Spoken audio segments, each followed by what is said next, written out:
Welcome to my YouTube channel, Scary Tales. Now you will dive into horror stories that will shock you. And you please subscribe to the channel, put a like and write in the comments from which page and city and at what time you watch my video. Enjoy watching.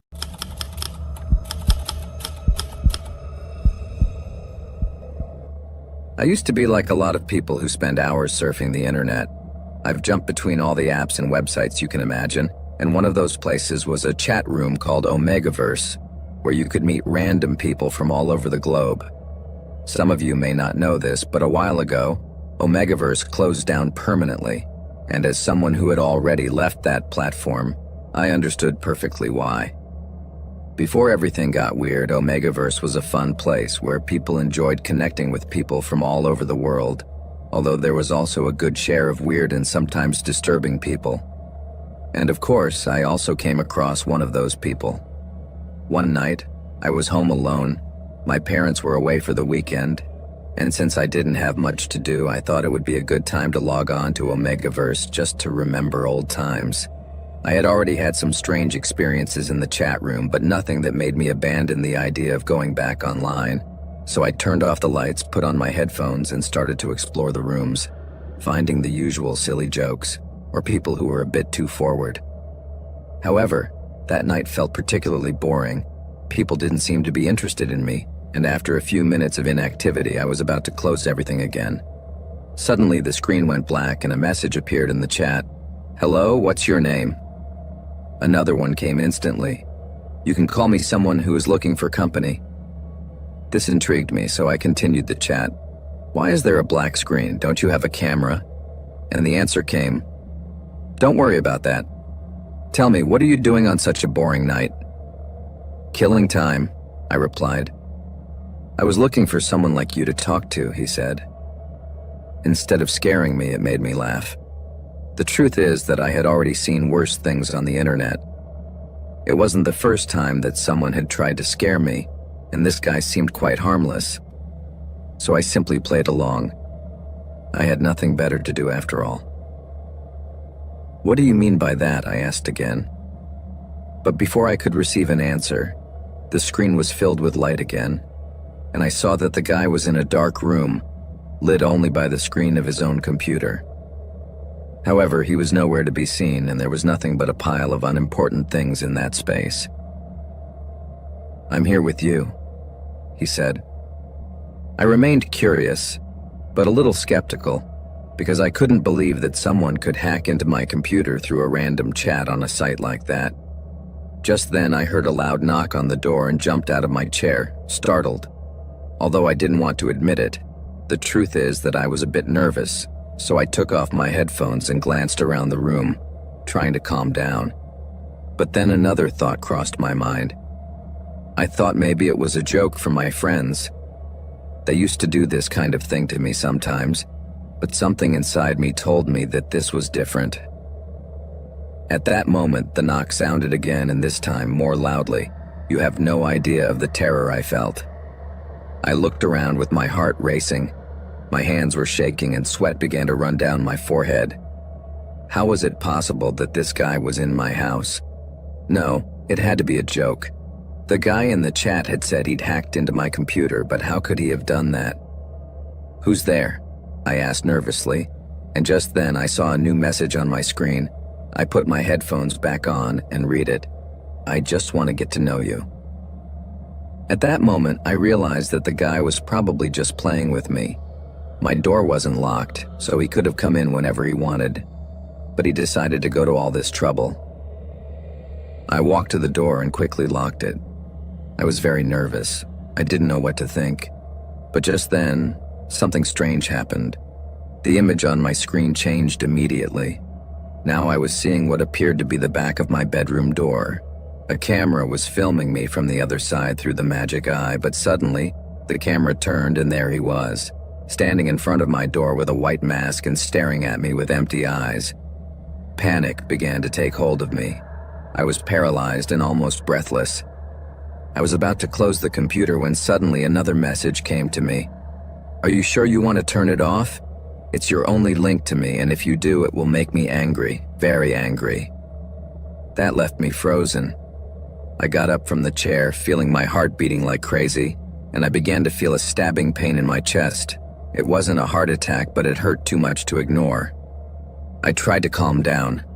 I knew I needed to think clearly, but the terror was overwhelming, and all I could think was that a psychopath had hacked into my computer, broken into my house, and I had no idea what his real intentions were.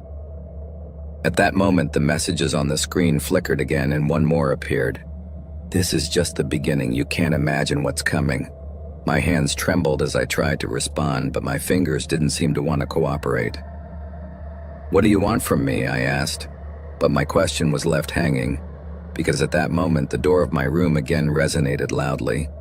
And when I looked back at the screen, I noticed that the camera had changed, showing an angle that seemed to be recording from inside my room, pointing directly at me. It was then that it made a revelation that made my blood run cold. "You are not in Omegaverse. You never were. This is a fake app created just for you," the message said. Everything I had seen on the screen before were recordings, but this was real. Fear gripped me. That madman had orchestrated everything, and now I was caught up in his twisted game, and clearly there was no escape. With every knock on the door, my heart was pounding. My thoughts were racing, but I couldn't focus. What was he planning to do to me? Kidnap me? Murder me? This guy had planned every detail, and I had no idea what his next move was. I looked around, looking for something I could use as a defense, but my hands were shaking so much that I could barely hold my phone. I tried to dial the police, but I couldn't unlock the screen. And in a moment of desperation, I grabbed a lamp from the desk, preparing to hit anyone who tried to come in. But before I could do anything, the door burst open. The masked figure I had seen in the chat room was standing in front of me, and all the courage I had built up vanished in an instant. I wanted to scream, but the words wouldn't come out. How was I supposed to defend myself against this madman if I couldn't even make a sound? The guy approached me slowly, each step echoing on the wood like a hammer on my soul. His white, expressionless mask petrified me, and I could feel my legs turning to jelly. There was no way to escape. The tension in the air was unbearable, and when he finally stopped in front of me, he took out a knife, more like a dagger, and that terrified me. It was the end. I could hear his controlled breathing, as if he were enjoying every second of my terror. The tip of the knife was pressed lightly against my abdomen, but instead of stabbing me, he spoke in my ear. "Calm down. I won't hurt you. Not because I don't want to, but because my audience has decided that you are going to live." My mind couldn't process what he was saying. They enjoy this, and they must be elated right now, watching you urinate in your pants. They want me to let you live so that you never forget this moment. You were lucky, because when they get bored, they sometimes get creative and don't just choose death, but suggest tools to have fun with you before killing you. It was all so surreal that for a moment I wondered if I had lost my mind. "Don't get so nervous," he continued. "I just wanted them to meet you." Then, without further ado, he turned and left the room, leaving the door wide open. I stood there for a few minutes, trying to understand what had just happened. Suddenly, I heard sirens in the distance. The police had arrived, probably alerted by a neighbor who heard the banging and my screams, or simply saw the masked man come in. When the officers arrived, they found me in a state of total shock. I could barely tell them what had happened. My voice trembled, and the words came out slurred as if it took effort. The officers searched the house but found no one. The hacker had vanished, like a ghost. From that night on, everything in my life changed. I lived in constant fear that he would return, and every noise in the night put me on alert. Every time I went to sleep, I feared that it would be the last night. I never logged back into Omegaverse or any other chat platform, and even though years have passed since that incident, I still have a gun by my bedside ready to defend myself. So here I am, trying to live as normally as possible, doing what I can while praying that I never see that man or that mask again. Because if I do, I am convinced that it will be the last chapter of my life.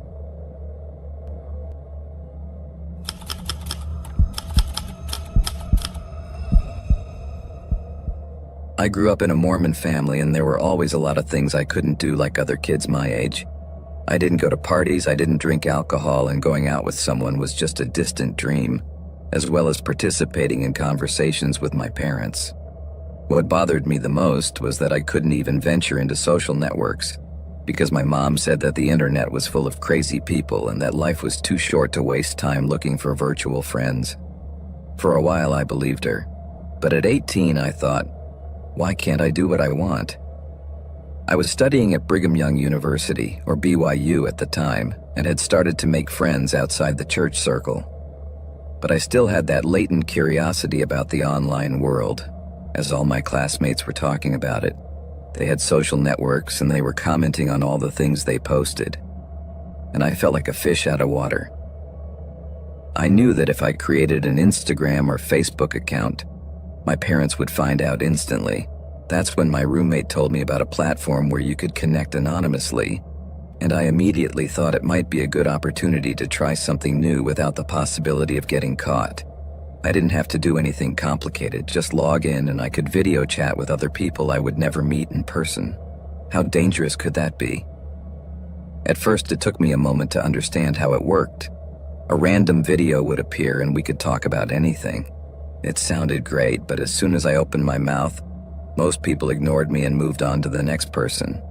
I consider myself an attractive guy, but maybe my clothes and my Mormon guy attitude weren't doing me any favors at all. I spent about an hour trying to connect with others, but they always skipped me. It was such an embarrassing experience that even though I knew they would never see me again, I couldn't help but feel like a loser. Finally, I managed to connect with a girl who, strangely, didn't immediately ignore me. She greeted me warmly and asked me a couple of random questions. I remember that she had red hair, but her eyes were really beautiful, and the connection with her was instantaneous. One of the things I noticed almost immediately was a BYU pendant on her chest, but I decided not to mention it. I didn't want to scare her. The brick wall behind her looked familiar, and I guessed that she lived in Youngman Hall, just on the other side of the campus. We talked for a while, but suddenly her expression changed. She was still smiling, but it seemed more intense, more intriguing.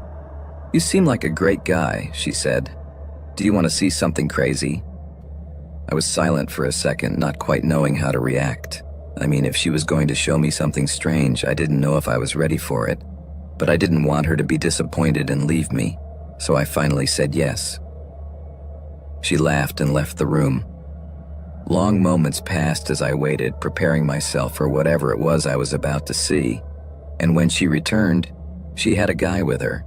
It took me a few seconds to realize that the guy was tied up, and his mouth was covered with duct tape. "Look at this, it's crazy, isn't it?" she said excitedly. I couldn't believe what I was witnessing. When she placed the semi-conscious man on her lap and took out a knife, I felt the world crumbling around me. For several minutes, she held the knife in front of the camera, moving it right in front of my face with an eerie smile. I was so shocked that I couldn't say anything. I just stood there, unable to utter a single word. What I didn't know was that the horror movie was just beginning. Suddenly, with a devilish giggle that made my blood run cold, she stabbed the man in the chest. I saw him writhe in pain while muffled moans escaped from his mouth, which was covered in tape. I felt paralyzed as she continued stabbing her victim until the poor guy was no longer moving. It was a grotesque scene that I couldn't believe I was seeing. Her eyes, which at first had seemed so beautiful to me, now reflected a terrifying madness. When she turned to face me, I felt the air escape from my lungs. I looked into those deranged eyes, and in that instant, the video stopped. The connection was cut and the chat ended abruptly. The next video that appeared was of an Asian guy in a sweatshirt, but I was so stunned that I couldn't say anything. I barely looked at him before he jumped out too. I closed my laptop instantly, trying to process the madness I had just witnessed. Was this what my parents were saying about social media? And was this the kind of thing my friends saw all the time? That night I stayed in my room for hours, staring into nothingness as I tried to make sense of what I had seen. Was it real? Was it part of some internet prank? I seriously considered calling the police, but the idea paralyzed me. I didn't know what to say to them, and honestly, I was afraid that all those things were just a setup and they would laugh at me. So I stayed in my room, unable to talk to anyone, not even my roommates. Over time, I convinced myself that I had only connected with a strange girl who was trying to scare a stranger with a macabre joke. The following week, I gathered my courage and went to class, thinking that I had gotten through that terrifying experience. During my literature class, which was held in a large, crowded room, I sat in my usual place and tried to concentrate. But suddenly I saw a girl with red hair who immediately reminded me of the girl in the chat. I looked at her for a second but quickly looked away, trying not to make eye contact. However, when she turned towards me, our eyes met and I knew she recognized me. That huge classroom was a sea of chatter, but I could only hear her laughter echoing, breaking my concentration. At one point, I felt so overwhelmed that, without thinking, I ran out into the corridor full of students moving quickly to get to their next classes. I tried to blend in so she wouldn't see me, but as I turned a corner, I found her leaning against the wall. "Hello," she said in a voice I couldn't ignore. I was speechless, unable to respond. "I know you, don't I?" she asked, looking at me intensely, and I could tell she was enjoying my discomfort. "No," I said and tried to slip away. "I think you do," she said with a hint of intrigue in her gaze. "I've seen you before, but I can't remember where." She came so close that I could feel her minty breath, while I stood paralyzed, literally too scared to run. Then she leaned towards me and whispered in an eerie voice, "I have a feeling we'll see each other again very soon." And as if nothing had happened, she walked away, leaving me trembling. 2 weeks have passed since that moment, and I have not seen her again. But not a day goes by that I don't think about her. Whenever I am alone, I look around, trying to make sure she is not nearby. However, in the bottom of my heart, I know that she is watching me. I am convinced that somehow she will come back for me.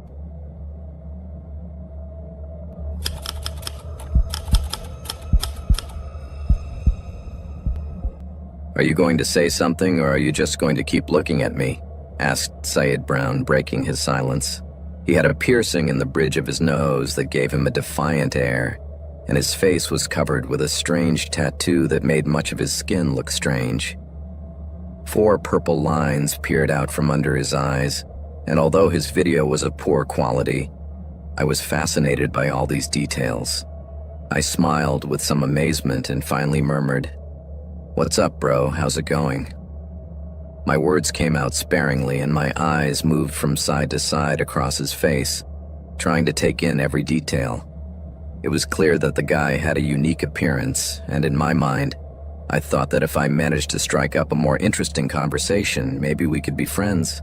I was very curious to know what had caused someone to get so upset, so I ventured out and asked him, "Hey, what does the Arabic scrawl on your neck mean?" The man was silent for a second and looked away from the camera, and something about his reaction intrigued me, especially when I saw him tense up. Then, with an almost provocative gesture, he ran his hands down his neck, making it visible to me. As he did so, he smiled, as if it gave him an evil air. He said, "It's something dark." His green eyes seemed to be scrutinizing me, looking for a reaction from me, but I just nodded. I had no intention of letting myself be impressed so easily. I knew people like him, who wanted to be something so intensely that they would do anything to get attention. So I tilted my head and, in a semi-mocking tone, said, "Those 4 lines under your eyes are a bit strange, aren't they?" And I laughed, trying to lighten the atmosphere. "What do they mean?" "They mean something to me," he replied, and seemed to take it seriously. I knew that all his tattoos must have a meaning, or so I thought. Then I dared to ask as I fiddled with the keys on my computer, "What do you celebrate with those marks?" "Each line I have represents a life I have taken," he said calmly, as if he were talking about the weather. "Marshall Dunbar, Caney Swift, Phil Dawson, son of Daniel. All incredulous," he said, pointing to his tattoos. Laughter immediately escaped me, thinking it must be a joke. I definitely couldn't take it seriously. A guy saying something like that with a straight face could only be a joke. However, his expression changed. He seemed annoyed, even offended by my laughter. "You think this is a joke?" he said, his tone of voice more serious, and my laughter stopped abruptly. I looked at him again, incredulous. Who would believe a man who displayed those 4 marks, as if they were a trophy of his murders? It was the internet. There are always people trying to be funny. Seconds passed, and his penetrating gaze did not move. Then I started to break out in a cold sweat. It was so terrifying I even thought about jumping out of the video, but part of me was too intrigued to let it pass. Then he said my name. "James Dunn," he said, and then he started to recite my address. "The worst sin a man can commit is disbelief," he continued. "You must pay for your sins, and your punishment comes quickly." I was completely paralyzed. I couldn't believe what I was hearing. How did he know my name? And even worse, how did he know where I lived? I felt a chill run down my spine as I stared at him while he took action. Then he took out a blood-covered sickle and rubbed it just below his eyes, accentuating the stripes on his face. At that moment, his expression transformed into what he really seemed to be: pure evil. Before I could react, the screen went black and the video ended. The horror of what had happened took hold of me, leaving me frozen and speechless. I felt as if everything inside me had frozen and the words of that guy were repeating over and over in my head. What he was saying was not good at all, and I couldn't help feeling that I had gotten myself into a big mess just by chatting on Omegle with a random guy. I put my hands on my chest, trying to calm the panic that was starting to surface. The more I thought about the threat he represented, the more the situation unraveled in my mind. He who called himself Damn Behavior knew my name and knew the address of my house. How was that possible? I had no idea. I just knew that I hadn't told him my name during the whole chat, so it was a complete mystery how he knew all that. Not only did that guy look sinister, but I silently scolded myself for getting carried away and not following my instinct to end the conversation sooner. What a huge mistake. My hand trembled as I picked up the phone and dialed the emergency number, and the ringing tone seemed to go on forever. And in the midst of my mental chaos, I began to regret making the call. I couldn't figure out how to explain my situation to the police, so I thought, this is crazy. But then, an officer answered the call, and hearing the tone of his voice, I felt like I was being belittled. "Relax," he said with a disinterested tone. In that moment, I realized how ridiculous I sounded. A user of some strange platform threatening an online murder. But for some reason, the evil emanating from that guy was real, and my instincts confirmed to me that it was not a game. I tried to explain to them what I had seen, but the connection was cut, so I stood there wondering if I was really being scared for nothing. However, the danger surrounded me like an invisible cloak trying to suffocate me. I turned off my computer and remained silent, weighing things up and trying to find clarity in the fog of my mind. As the minutes passed, sweat soaked me and the image of his vicious face kept invading my thoughts. I decided to call the police again, bringing my hands to my face to wipe the sweat from my forehead, and I gritted my teeth as I tried to act cool about the incident, wondering why I had let myself be dragged in like that. In the end, I felt it was worth it, because after finishing, they assured me that a patrol car was on its way to my house. However, as soon as I hung up, I heard a knock at the door and my heart skipped a beat. "Who's there?" I shouted in fear, and the response that came was barely a whisper.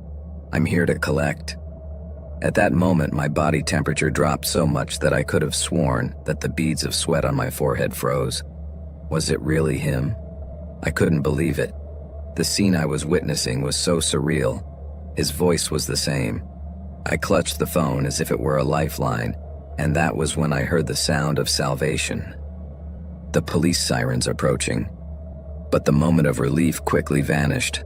A thud echoed through the door. The man with the sickle was trying to open it. He struck again with a force that left me reeling between terror and anticipation, and what happened next felt as if everything were happening in slow motion. The door flew open and I came face to face with my worst nightmare. My heart stopped. The sound of sirens still filled the air, and when there was finally a gap for us to look each other in the eye, I was numb. transfixed by the image of that terrifying man with a huge sickle in his hand and a murderous gaze. Suddenly, the sound of a gunshot broke the silence and brought me out of my trance. It was then that I watched in horror as he backed away from the door while the police ran towards him. In that instant, fear washed over me and I felt the heat of shame as I saw urine running down my pants.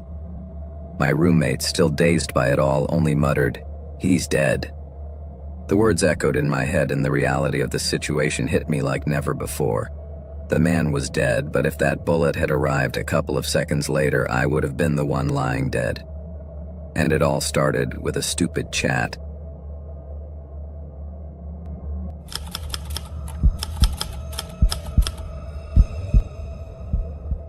I'm Morrow and I'm 18 years old. 4 years ago, my life was turned upside down by the pandemic, as it was for you too, I guess.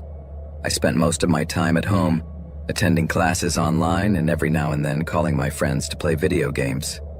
But at night, I'd log on to Omegle to chat with strangers.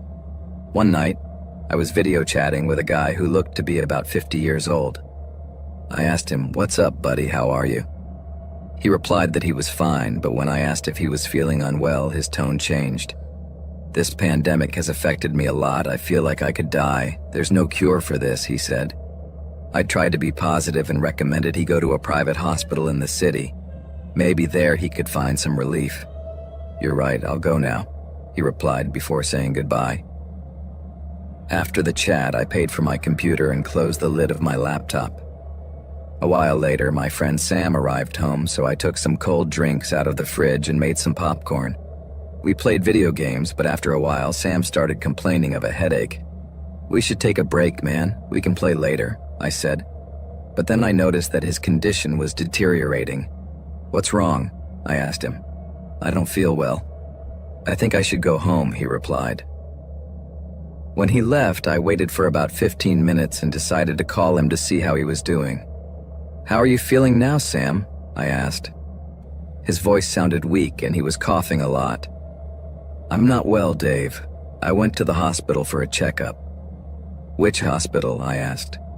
"There's a small one behind my house. It's just opened and I'm there." "Talk to you later," he said before hanging up. The next day, I tried to get in touch with Sam, but he didn't answer. I thought maybe he had overslept, so to pass the time, I opened the Omegle app in the afternoon. There were lots of people in the video suggestions. Children, girls, men.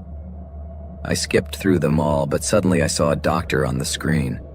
The man was dressed in a white coat and had a stethoscope with a light on his forehead as if he were in the middle of an operation. "Hello," he said. "Are you a surgeon?" I asked. "No, I'm conducting an experiment," he replied. "What kind of experiment?" "I'm researching a new treatment to cure COVID-19, but I need to do several tests to be successful," he explained. "Wow, that sounds interesting. Good luck with that," I said. But suddenly, I heard a scream coming from one side. "What was that, doctor?" I asked, feeling a twinge of concern. "Do you want to see?" he replied. "Sure, show me," I replied, although part of me had my doubts. The doctor took me to a huge room full of medicines, injections, and cluttered machines, and the truth is that I had never seen a place like it. Suddenly, my heart stopped. There was the same man I had spoken to on Omegle the night before.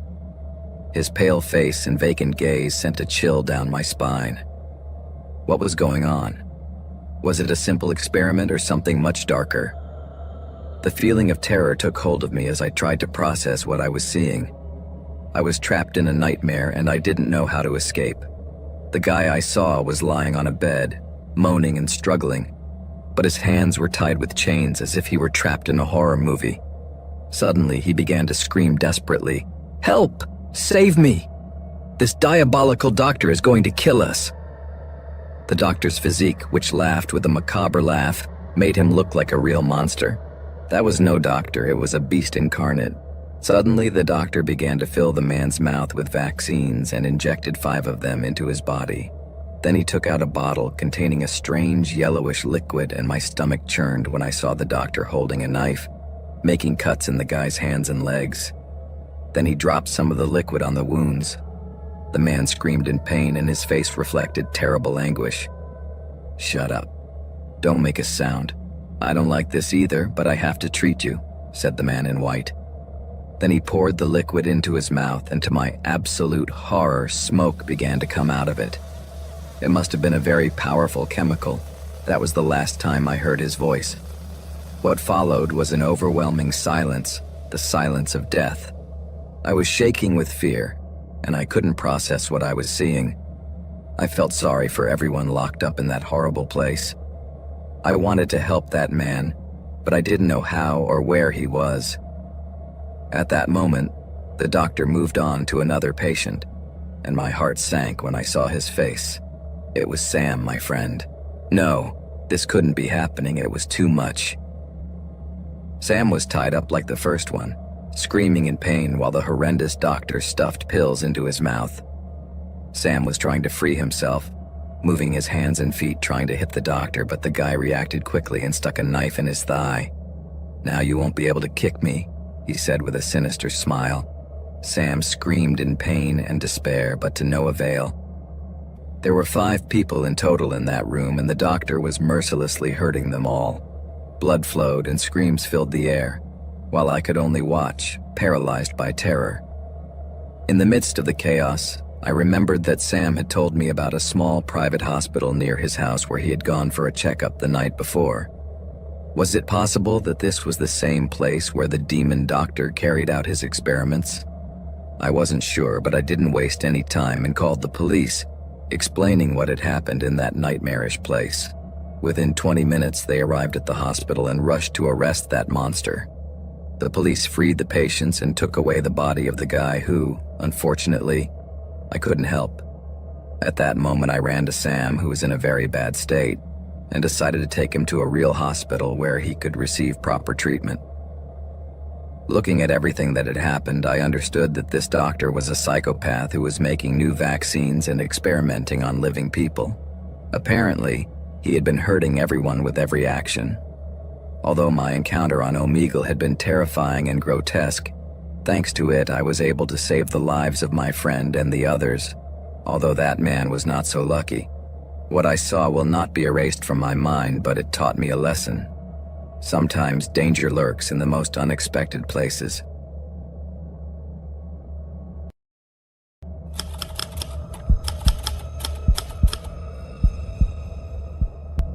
My name is Carlos, I'm 33 years old, and I used to have a small restaurant where I also enjoyed cooking. The restaurant wasn't very famous, but it was doing very well, and to be honest, with everything that happened in the pandemic, I had to close it. So now I spent most of my time alone at home.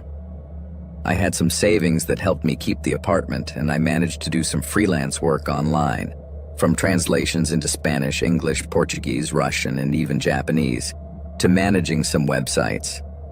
I guess you could say I was something of a hyperactive entrepreneur, which wasn't so bad. I was also using the net to socialize a bit, especially through these chats like Omegle and others. There I met interesting people, some random girls and weird guys. In one of those sessions, I met a somewhat strange woman named Daniela. She claimed to be a psychiatrist and was very interested in my personal life. She told me she could help me if I wanted to improve my mental health, and I actually thought she sounded great. We ended up exchanging numbers and agreed to meet. Since everything was closed, we couldn't meet in any public place, so I gave her my address and invited her to my apartment. When she arrived, I warned her that my place was a bit of a mess. You know, I'm a single guy who spends a lot of time at home. I said, sorry, it's not the best place, but I'm sure as a psychiatrist you know how it works. She smiled and said it wasn't that bad. Don't worry. Besides, I think if a lonely man has his house too tidy, it's a sign that he has problems. They're often the ones struggling with their inner demons. For example, serial killers like Jeffrey Dahmer kept their house very clean before they were caught, Daniela said. I was stunned by what she said, but I tried not to dwell on it. I offered her a coffee, and to my surprise, she accepted with a smile that lit up the room, and we had a pleasant conversation about mental health in general. The conversation flowed as if we had known each other all our lives. I told her about my fears and insecurities, feeling less and less self-conscious with every word. She, in turn, also mentioned that she lived alone at the age of 40. She seemed really passionate about her work and said that the internet had allowed her to keep in touch with her patients, and I could tell that she really got excited when she talked about it. But as if a shadow had crossed the room, at one point the conversation took an unexpected turn. Staring at me, she said, "Carlos, let's do an exercise. Don't worry, it's not going that way. It's just an experiment to test your mental strength." I found the proposal strange, almost like a magic trick that I couldn't quite understand. Even so, I decided to play along. Maybe it would be a new and somewhat fun experience. Then, as I looked at her and listened to her soft voice, at the same time I began to feel a kind of disconnection. It was as if my mind were sailing through troubled waters and slowly drifting away from my body. I heard words in a language I didn't understand, or at least I thought I didn't. It was as if I couldn't keep up with what she was saying. Then she said to me, "Take off your clothes, Carlos. That way we'll be more comfortable. I find you very attractive." I was frozen by her proposal. I didn't feel the same, so I wanted to reject her proposal, but panic took hold of me. Realizing that I no longer had control over my body, I couldn't even speak. I wanted to protest, but I felt frustrated. It was terrifying. I felt captured, as if I were in someone else's body. Strangely, powerless to do anything, I began to take off my clothes at Daniela's command, and my actions were beyond my control. I don't know how to describe what happened in those terrifying minutes. It was as if time had stopped. Daniela had a great time. She did what she wanted with me as if I were a puppet at her total disposal, and then calmly got dressed again. When she finished, she looked at me with those dark, deep eyes, which, although disturbing, also had something hypnotic about them. Then she lit a cigarette and took her time before changing the subject. The tension in the air was palpable, which made me feel even more uncomfortable. Then suddenly she asked me a question that made my heart stop. She asked me to tell her everything about my bank accounts and credit cards. I was so desperate that I could finally speak, but the words came out as if they were the ones she wanted to hear and not the ones that came from me. Before I knew it, she had transferred all my money to her account. She made me do it through several Bitcoin wallets so it couldn't be traced. "You will wake up from this trance in a week," she said in a melodious, cold voice, "and by then I will have disappeared. You will never be able to find me, Carlos. I can't erase your memory, but there's a huge world out there. And as well as being a psychiatrist, I'm a very good hypnotist. When I see a man I'm interested in, I have no problem doing whatever it takes. It's not personal, darling, it's just my nature. You're intelligent and strong, although perhaps a little trusting. I promise you'll be able to make more money." His words vibrated in my ears, and as I tried to take it all in, he said, "I'm sorry, goodbye," as if that could ease my anguish and dispossession. The smile that came over his face was gentle, almost tender, but for me it was also the sign of a nightmare. And just like that, he was gone. I stood there, paralyzed and terrified, wondering if all this had been a brutal illusion or if it could be real. My mind kept going round in circles. What had just happened? Who was Daniela really? Part of me wanted to run for help, but the other part was in complete shock, as if I were trapped in a dream from which I didn't know how to wake up. A few days later, my phone rang. It was Daniela, or whatever her real name was. I could feel every vibration of the device resonating like an echo in my mind. I was totally paralyzed. Fortunately, the next day, someone knocked on my door. It was my brother Juan. "Hey Carlos, are you there? You didn't answer your phone yesterday and I was worried," he shouted. Just then, my cell phone rang again. "I can hear your phone in your apartment. I'm coming in. I need to know if you're okay." Juan is a strong guy, so in a few minutes he managed to break the lock and get in. When he saw me, his eyes filled with panic. "What the hell happened to you? You can't move," he said. His face was a mixture of anguish, confusion, and despair. I wanted to shout at him that he was fine, that he was just trapped in a state he couldn't explain. He couldn't speak. He could only move his eyes, and that was it. He took me to the hospital, and for the next 4 days, the doctors had no idea what was going on. They were baffled. I don't blame them because I didn't understand anything that had happened either. However, Just as Daniela had promised, little by little, I regained control of my body, and the little emotions and sensations began to return to me. First one finger and then another, as if I were waking up from a deep sleep. It was a slow process, but each movement filled me with hope.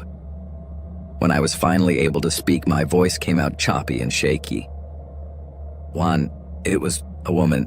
I don't know how," I stammered, trying to articulate what I had experienced. Memories flooded my mind, mixed with the taste of fear and confusion. I told my brother Juan everything that had happened. "That's incredible," said my brother. "Yes, well, believe it," I replied, fearing that I had caught some disease from that woman. Over the next few weeks, Juan allowed me to stay with him and his wife. I borrowed some money from them, and as time went by, I felt more secure. Finally, the quarantine ended, so I decided to open my little restaurant where I was the cook, since cooking had always been one of my passions. One day, a girl entered the restaurant. She approached me asking if they needed staff with a warm and sincere smile, but the tension between wanting to approach her and the fear of being hurt again invaded me was almost unbearable. I tried to keep my distance, but every time we exchanged words, the ice slowly began to break. Part of me wanted to feel that human connection again, but the mental scars were still there, reminding me of my vulnerability. Now I don't know how long it will be before I can trust someone, especially a woman. That experience left a mark on me.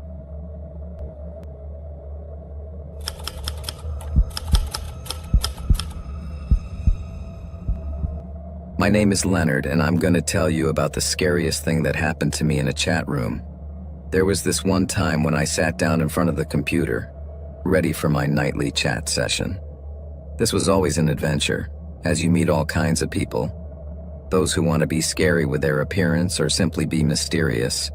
Those who are musicians and play incredibly. Also those who know how to move or imitate a singer, and there are those who surprise you because of what they are wearing. Or rather, what they are not wearing. But that night was totally different.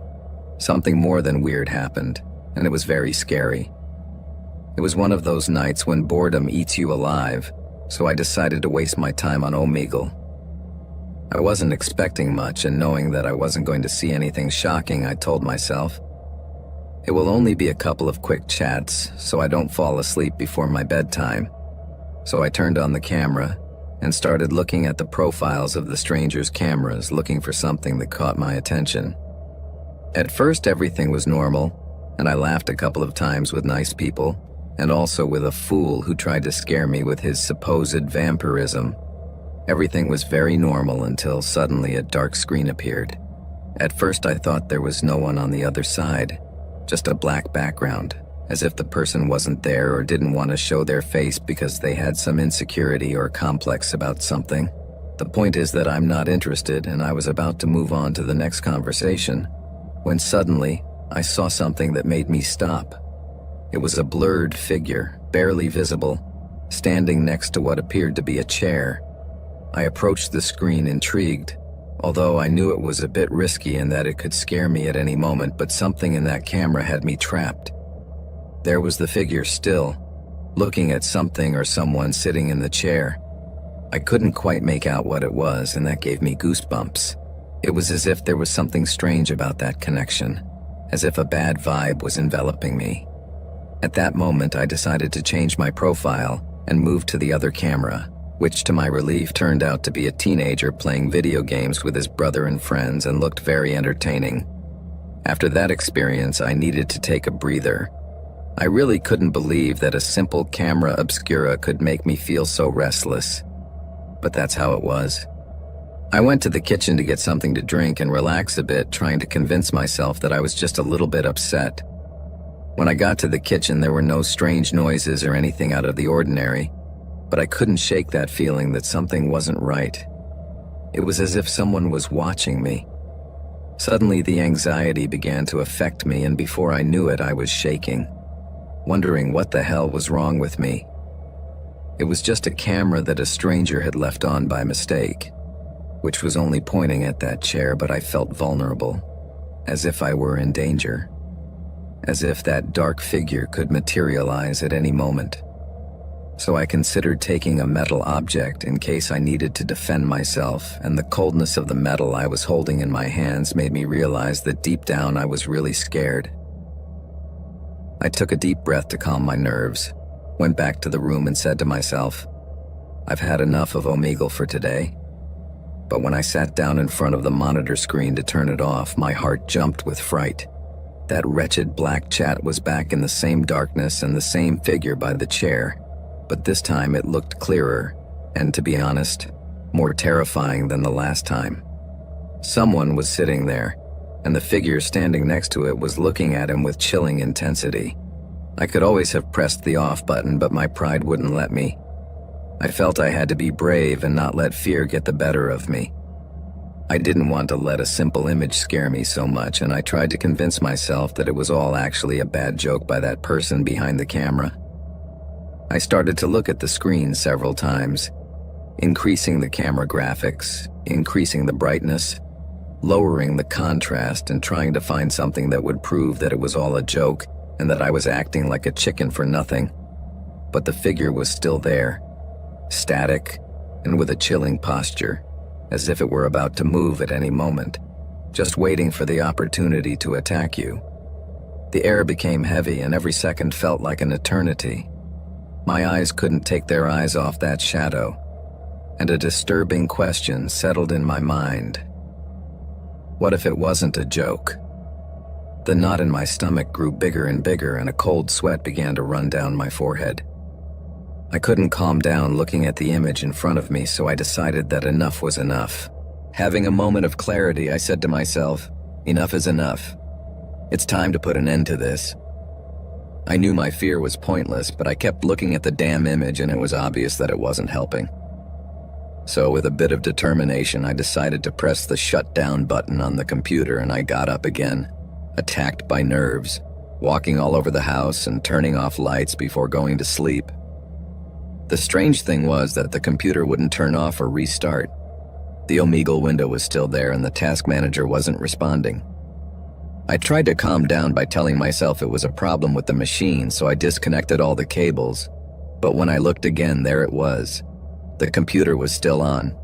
It was as if nothing I did could turn it off, even after disconnecting everything.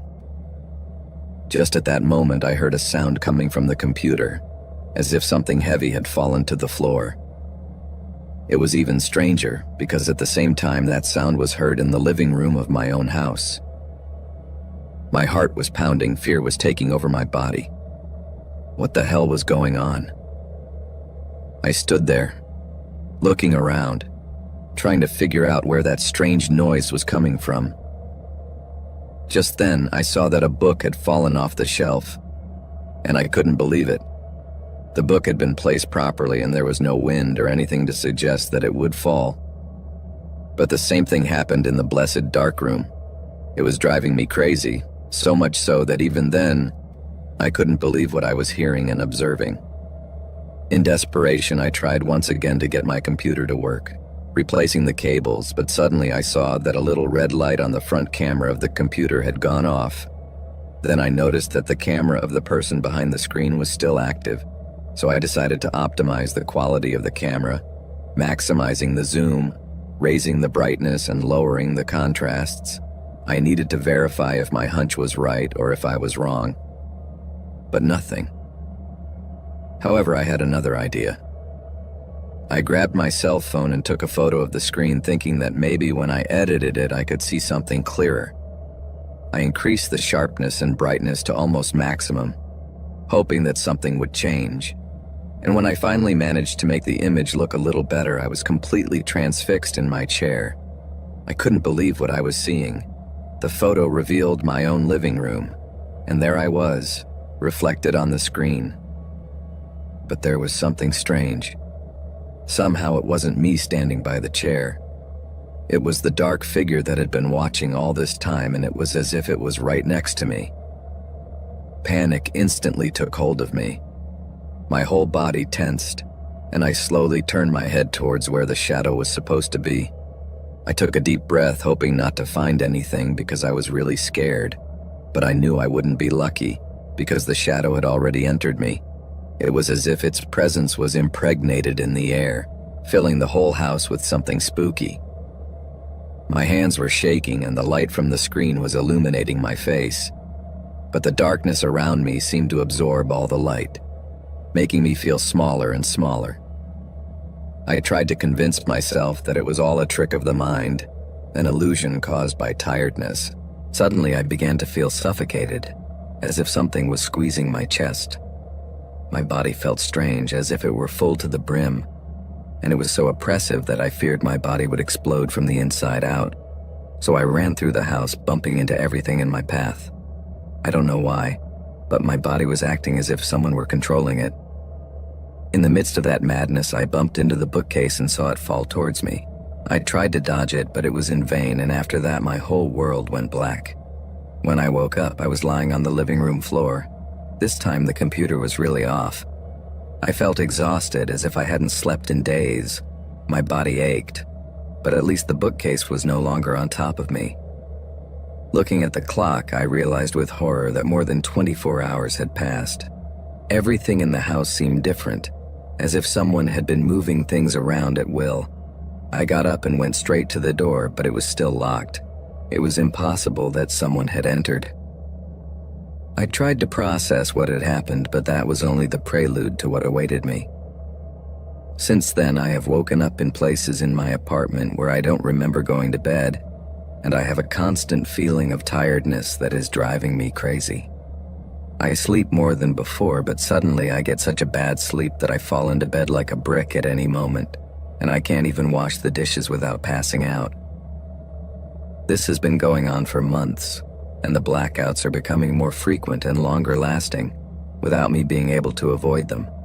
I tried recording what was happening on the screen, but when I reviewed the recordings, I saw myself realizing that it wasn't me. It was a strange version of me. I was standing in different parts of the house, staring into space for hours, walking from one side to the other like a zombie, picking food from the fridge, banging my head against the wall. To top it all off, I felt something dark taking hold of me, something that kept me awake for increasingly longer periods. But that's not the worst of it. I have had dark thoughts. I have thought about ending my life, but I am too much of a coward for that, and I am afraid of what might happen to me if I did it. Since then, I have not found any medication that helps. The medical tests have not told me anything useful, and I looked for answers on the internet, but there is no solution. I don't want to lose myself. I want to move forward. I'm still young, and I didn't do anything to deserve this. Every time I feel tired, I cry myself to sleep, terrified that one day, at the end of the cycle of those dark dreams, I might never wake up again. Every day feels like a struggle between life and the darkness that surrounds me. What will happen when I can no longer fight? Will I be just an echo of what I was, trapped in an endless cycle? The uncertainty devours me, and I feel that with each passing moment, the shadow grows stronger,